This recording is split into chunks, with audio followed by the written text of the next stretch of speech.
Στις πλατείας τα παγκάκια κάθονται τα γεροντάκια, όλη μέρα συζητάνε και τις ώρες τους περνάνε.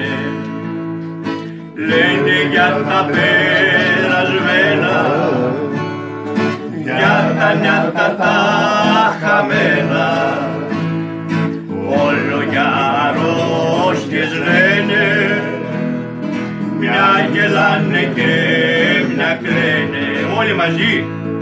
Όλο για αρρώστιες λένε, μια γελάνε και μια κλαίνε.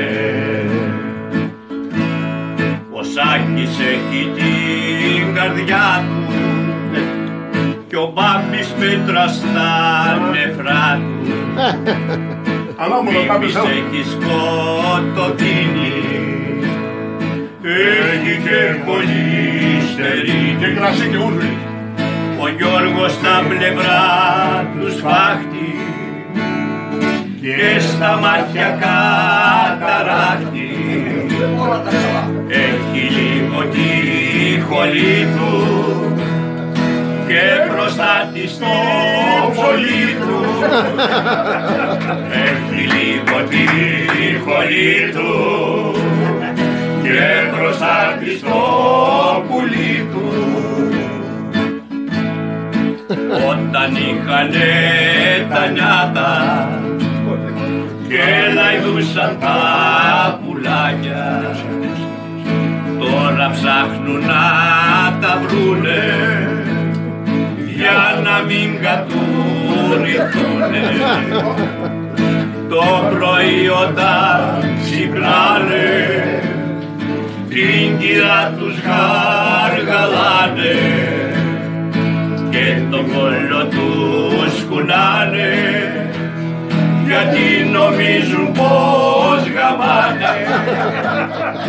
Και τον κόλλο τους κουνάνε, γιατί νομίζουν πως γαμάνε.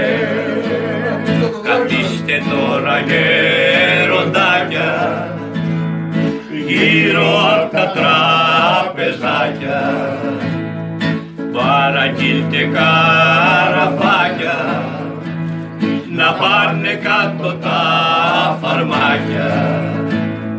Πιείτε τώρα ένα ουζάκι, πείτε και ένα τραγουδάκι και στους πολιτικούς να πείτε να πάτε όλοι να αγαπηθείτε.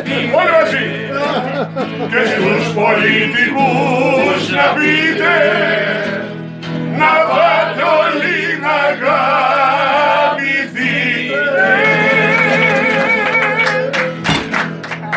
Μπράβο Γιώργο.